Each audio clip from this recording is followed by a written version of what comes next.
Hello and welcome to another great episode of the Great Debaters Contest. I am your host, Austin Nyambok. And I am Mariam Bishar. Should the use of torture be applied to obtain information from suspected terrorists? So in case you ever look at Austin and wonder where this sharp, articulate, comedic young man came from, it's from one of the schools on stage, Thika High, and they are battling it out today with Ofafa Jericho High School, who promised to defend the truth.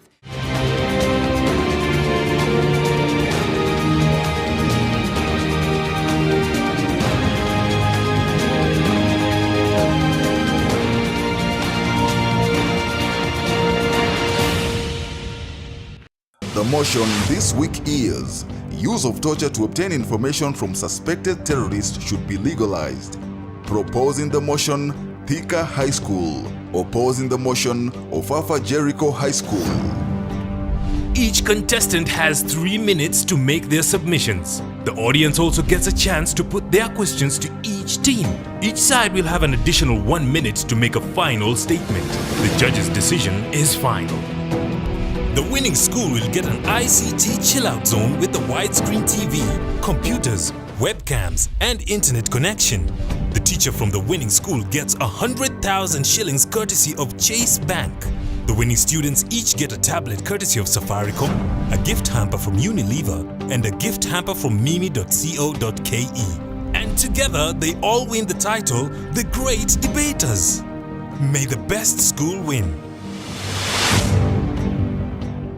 We have the first proposer begin. You have 3 minutes. Salutations to you all. I'm Emmanuel Jericho from Thika High School, and I'm here to propose the motion that use of torture to obtain information from suspected terrorists should be legalized. What is torture? This is causing physical or mental or anxiety in order to obtain information from someone who is a suspect. This is someone who is thought to have committed a crime. Who is a terrorist? This is somebody who uses violence such as bombing or shooting to obtain political demands. I strongly support this motion. Legalizing use of torture to obtain information from suspected terrorists does not refute the use of other methods to obtain information. It only enhances. Also, it does not mean that torture will be the only method that will be used of police shooting. Though legalized, it is only used when need arises. Moreover, legalizing torture will lead to establishment of control measures. In one way or the other, we all have to agree that torture is being practiced by our security agency, and at the rate and manner in which they are just doing it without any restriction. But when we legalize the use of torture to obtain information from suspected criminals, we'll come up with limits. How far should a security officer go in torturing a suspected terrorist in order to obtain information? This will see that to prevent unnecessary inhuman techniques when torture is being applied. Furthermore, regardless whether the person is innocent and should not be punished, if you consider the possibility of so many people dying and the risk that the situation is real, an interrogator is excused for torturing a suspect. What am I saying? That do we cost the lives of maybe 1,000 people just to spare this one suspect? And maybe most of you may argue that maybe this person is innocent and we take the person through the process of torture. However, with the use of modern technology by the intelligence service and with the cooperation between the different security agencies within the world, the likelihood of arresting the wrong person has decreased. This is cooperation of agencies such as FBI, our own CID, and when they exchange notes about terror suspect, the likelihood of arresting the wrong person has decreased. With the benefit of instituting control measures, enhancing other methods of acquiring information, and the tendency of arresting the wrong person having decreased, I think we should all embrace legalizing torture to obtain information from suspected terrorists. Thank you.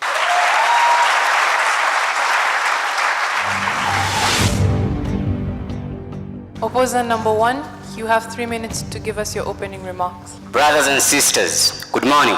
My name is Charles Matthews Murage from Ofafa, Jericho High School, and I'm here to strongly oppose the motion that the use of torture on suspected terrorists should be legalized. To my first point, ladies and gentlemen, I'd like to say that suspected terrorists may not always be right. It is a false assumption to claim that any form of terrorism is necessarily unjust. Why is that the case? I'll give you the example of one and only Tata Madiba, also known as Nelson Mandela, one of the greatest leaders to have ever graced this earth. Ladies and gentlemen, in South Africa, Nelson Mandela was viewed as a terrorist by the elite in the apartheid South Africa.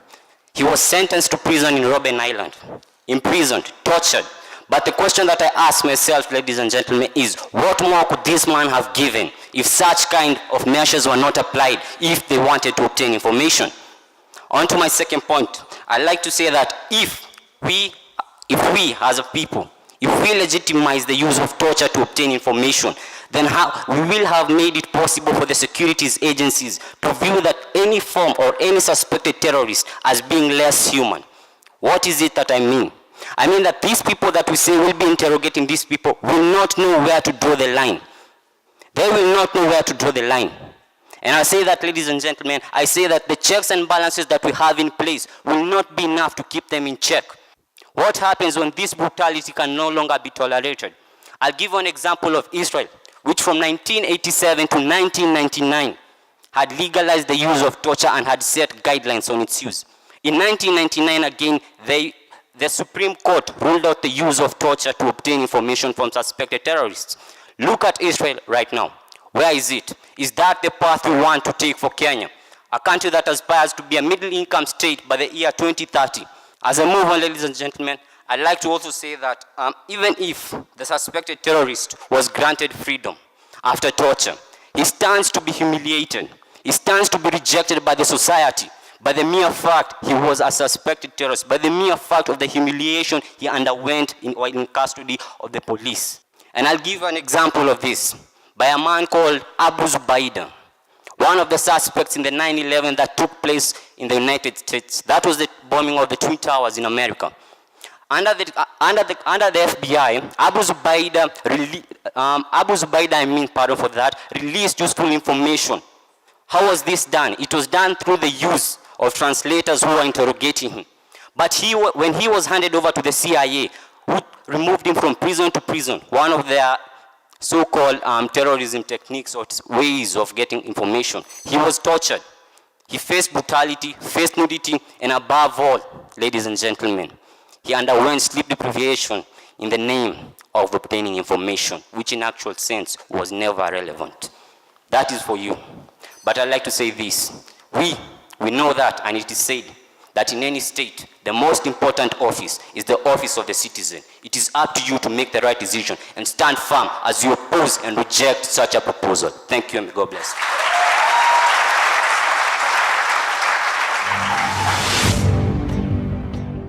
Proposer number 2, you have 3 minutes. I salute you all. My name is Anthony Maina from Thika High School.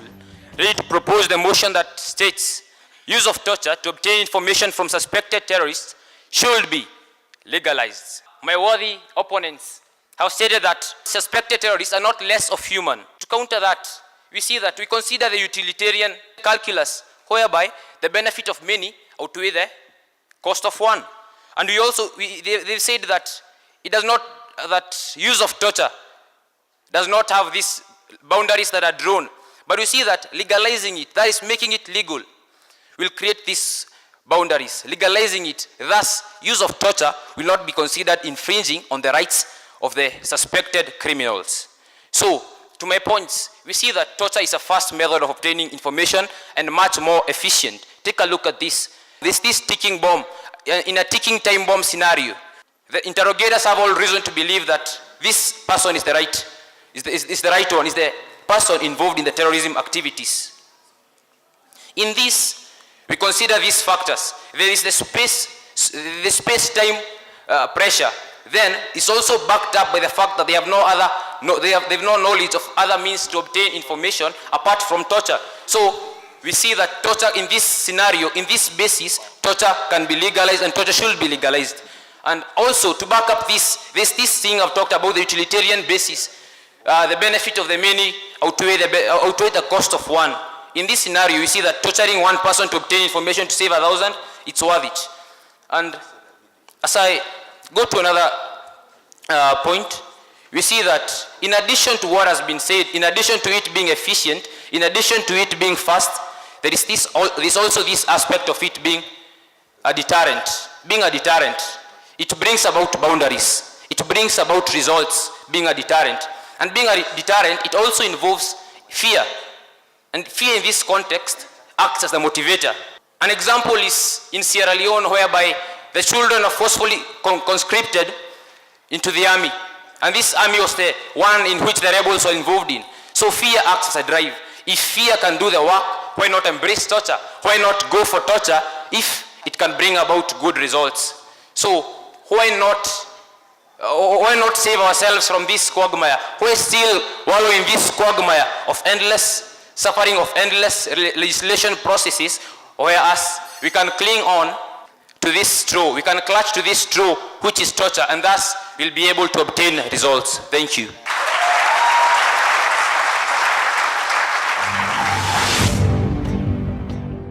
We'll now get a rebuttal from the opposing team. You have 3 minutes. Ladies and gentlemen, I'm Thomas Silla, and I think it will be more courteous of me to let you know ahead of time that my colleagues and I are here to strongly oppose the motion that use of torture to obtain information from suspected terrorists should be legalized. Let me start by stating the obvious, that toleration of torture and arbitrary detention is likened to a cancer of democracy, which begins to undermine all the other aspects of a state's legitimacy. And my opponents, my dear fellow, didn't say that if you torture suspects, we are making them less inhuman. What we said is that, I'll give an example. If you are going that we allow or legalize the use of torture, I'll also give a recommendation. Go start selling bikinis in the North Pole. If you get a customer, come to me. Torture in and of itself make information received from a tortured individual less reliable from information from someone not tortured. Torture yields false information, may damage subsequent collection efforts, and can induce the suspect to say what he or she thinks the collector wants to hear from him. And then, torture is ultimately nothing to do with the truth. It works wonderfully well to compel people to turn away from the truth. Is it moral to choose a technique that is more likely to produce false information when other techniques can produce correct information? Lastly, if a victim of torture survives, there is long-term harms to that person because their identity has been broken by the process of controlling their minds and bodies. When released, they are unable to function in society. They are likely to be psychologically damaged for the rest of their lives, suffering trauma, or find it difficult to trust anyone else. That is still a significant amount of damage on one's life and directly impinges on their autonomy. So it is never justified to use utilitarian morality in decision making. My fellow brothers, we can't make the law by breaking it. We can't just go against human rights. We have to follow the set rules and follow what human rights are supposed to be followed. Thank you very much.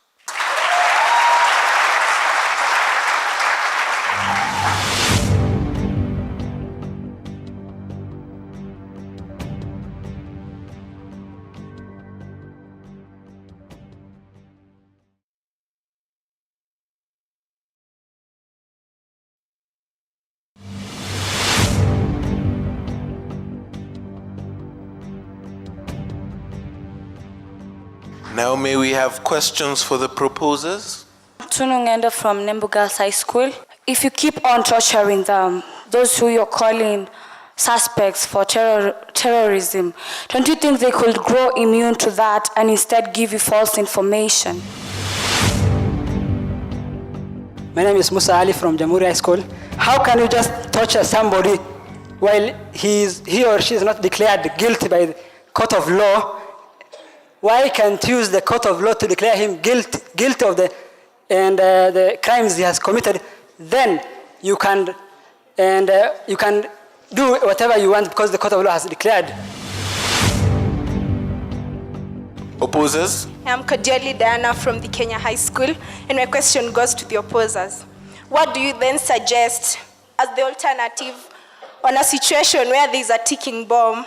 For example, the Abu Reira's case. They have given an example of Abu Zaida's case, who is also Abu Huraira's case, where it was very mandatory for them to use torture to get information about an Israeli bomb which was about to explode.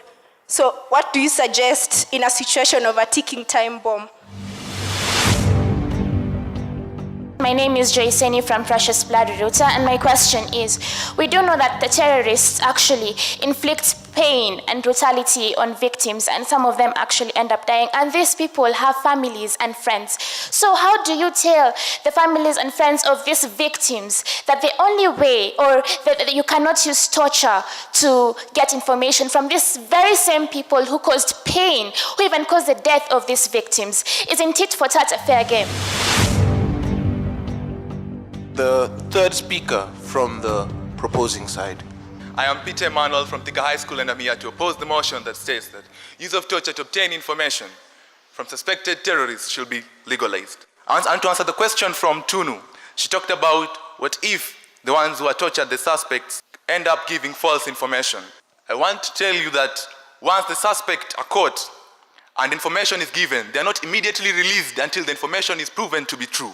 Because if the information is not proven to be true, then they can get back to the suspects.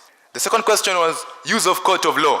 First and foremost, as from what the two speakers have previously spoken, it seems quite obvious that we should call the first speaker to define the motion so as for each and everyone to understand the motion.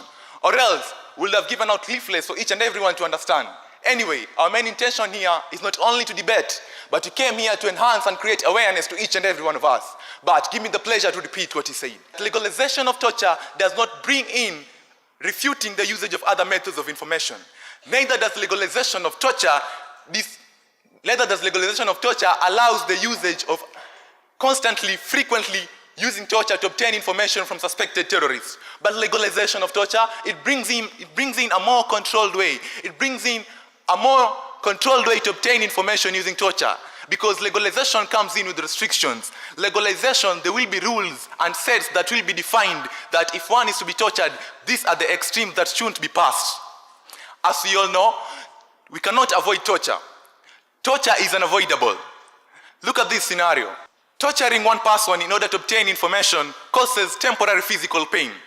Killing thousands of people causes permanent damage. As you can see, it is evident that the benefits obviously outweigh the cost of life of torturing one person and the cost of the lives of many that are going to get lost. Therefore, please, you should understand that what my first speaker was trying to say, that legalizing torture does not refute the usage of other methods of information. It allows the other method of information. And legalization of torture does not mean frequent usage of torture, because once it's legalized, there will be steps, there will be restriction. Legalization comes in with restrictions. But if it's not legalized, anything that is unlegalized is done to the extreme. Torture is there, it's unavoidable. Going with the 9/11 attack that happened in USA, where the USA were trying to protect, when there was an attack caused by a mastermind called Sheikh Mohammed Abdi, this is what happened. That the Sheikh was caught as a result of information that was obtained through torture from a suspect of terrorists. Thank you.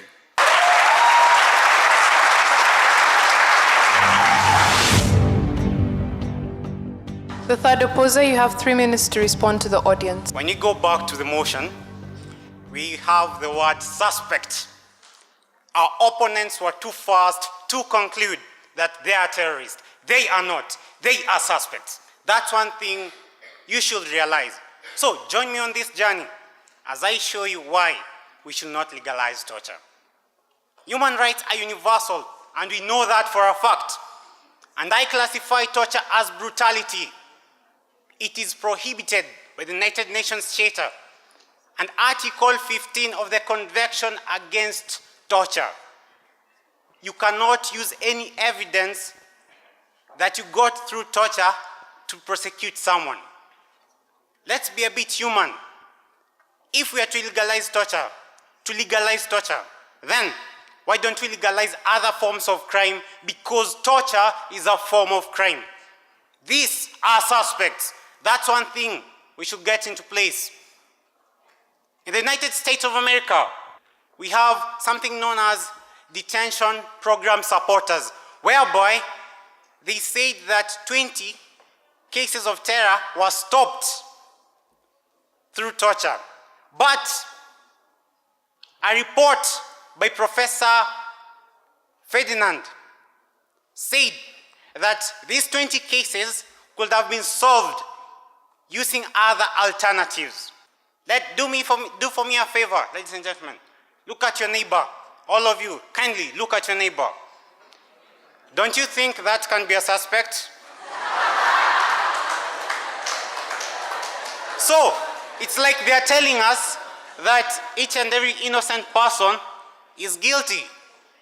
Let me tell you what torture really is. We have a form of torture known as waterboarding, whereby they put water in a cloth, then they put water, after they put water, it blocks your face and the passages. This will cause a sensation of suffocating. That is what torture. So that's what they're telling me I should do to the person sitting next to you. That is not human.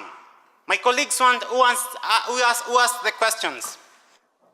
From Precious Blood Router, you said, these suspects, what will we tell the families? For Christ's sake, in the 21st century, we have Interpol, we have CIA, we have the NIS. All this, they will curtail this information. We have also established forensic laboratory to deal with cases of terrorism, even before they happen. Ladies and gentlemen, we have better alternatives. Take, for example, what we watch in the movies, polygraph. They use it. It's 98% accurate.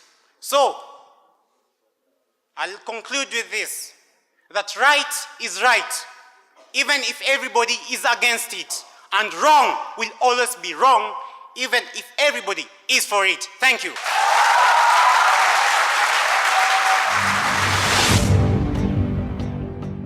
Time for closing statements now. Proposers, you have a minute. What defines moral and immoral? It depends on what is done according to the context. If something is done in the right context, then it is moral. If it is done in the wrong context, then it is immoral. Because how do you define morality and immorality? Torture is not only physical but mental. Please bear that. I want to repeat the fact that you're not refusing other methods of obtaining information. Legalization does not refute the usage, but it only enhances the efficiency of other methods of obtaining information. Torture should be regulated, since it will happen anyway. Those are not only my words, but the words of Professor Alan Deschoswitz. Torture will happen anyway.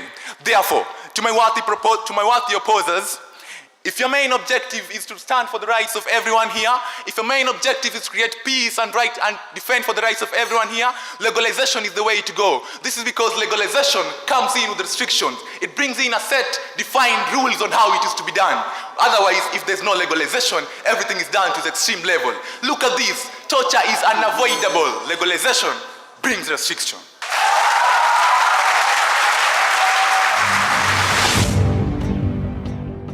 Closing remarks from the opponents, the opposing team. You have a minute. Why I'm so in such a good mood? Because they keep proving that they're going to torture their innocent victims.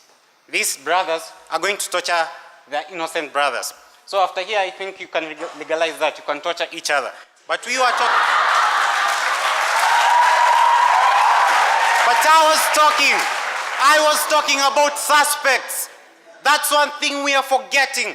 These are suspects. I can be a suspect. You can be a suspect. Does not mean I am guilty. I have a right to be innocent unless proven guilty. Ladies and gentlemen, torture is not justice, and it will never be. Whether we bring these suspects to justice or justice to these suspects, justice will be served. That's one thing we need to know for sure.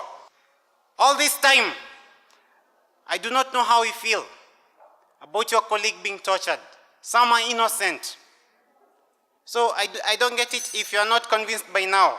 My fellow countrymen, you only need to understand terrorism when it actually happens to you.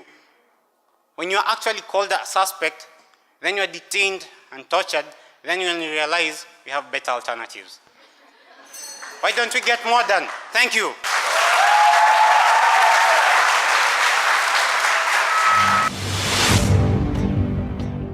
Thika High School, this debate, this motion was actually in your favor. Reason being that as a country right now, we have seen the consequences of terror attacks.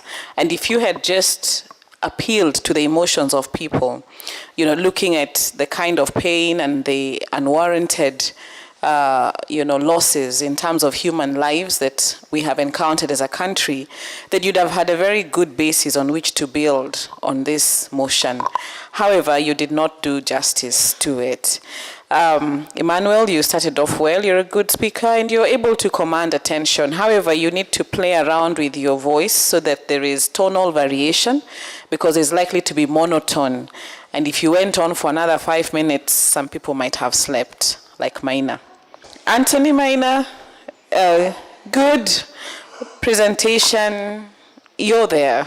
You'll get there someday. Just keep practicing.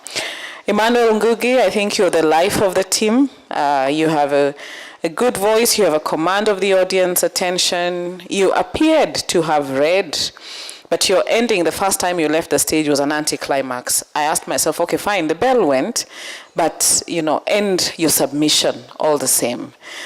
We penalize you when we are left hanging. You lose a lot more when you are left hanging than when you spend some extra seconds just making your final submissions. However, the second time you came on, you did very well. I think Thika High, even if the motion wasn't in your favor, you would have really invested more in a creative manner on analogies, where situations where if you torture someone, maybe a lot of information that is very helpful can be used to save many other lives. So that would have been helpful if you really creatively thought big about that. However, Emmanuel, you're a good speaker. You have interesting intonations, however. You say words like moreover. I think it's moreover. And there's a bit of monotony in your delivery. Ofafa, Jericho, Charles, you have a strong voice, you command a presence, and that is good for a fast speaker. And however, you're time bad when you're speaking, but overall, you're good. Thomas Silla, you understand your role very well, and that is where Thika High School, I think, Anthony lost it, because your role is a cross-examiner. And so Thomas came on board and did his role very well, and played his role very well, cross-examining the points. And so that was commendable for the team. Steve actually didn't write anything on my notebook because I lacked words to describe you as well. I think this is good. This is the second time I'm seeing you on stage, and that was a commendable performance or a commendable presentation. Thank you so much. So all the best to the two teams. Thika High, I'll start with you.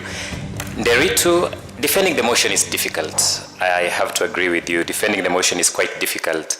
To advocate for the use of torture to obtain information, it's quite difficult. But you tried, but you could have done better. Fair use of examples, but I wished you could have used more examples to justify the use of torture to obtain information and cases where possibly it has succeeded. Anthony, let your rebuttal flow. You hesitate a lot in the course of your presentation. You are not also exhaustive in your rebuttal, and transition from one idea to the other should come quite natural. Ngugi, the way you finish, I'll just comment about the way you finish. You should finish in a way that instills confidence in the listeners. Nonetheless, you are a good speaker. You are strong, actually. If I look at the three of you, I think you came out stronger, or strongest, sorry. Ofafa, Jericho, Charles, objective in your approach and a good speaker. Thomas, effects of torture you mentioned, that was good, and also you are convincing. Steve, allow me to ask a question, which I've asked Maina. Are you a student? Yes, you are. Thank you. I just felt like asking the question, not that I doubt, but because I applaud your way of delivery, your way of presentation. You're quite strong, you're quite convincing. That's why I asked the question. Out of the 6 debaters on stage, I rate you the highest. Thika High School from the judges had 66%. That's a commendable effort. Give them a hand. 6 points higher is Ofafa Jericho with 72%. So good job to them, and we hope to see both teams maybe in the nationals. You never know. Yes, it's still a game of numbers, and so hope is still alive. And from all of us here at the Great Debaters Contest, I am your host, Austin Nyombok. And I am Mariam Beshar. We'll see you in the next episode. The winning school will get an ICT chill-out zone with a widescreen TV, computers, webcams, and internet connection. The teacher from the winning school gets 100,000 shillings courtesy of Chase Bank. The winning students each get a tablet courtesy of Safaricom, a gift hamper from Unilever, and a gift hamper from mimi.co.ke. And together, they all win the title, The Great Debaters. May the best school win.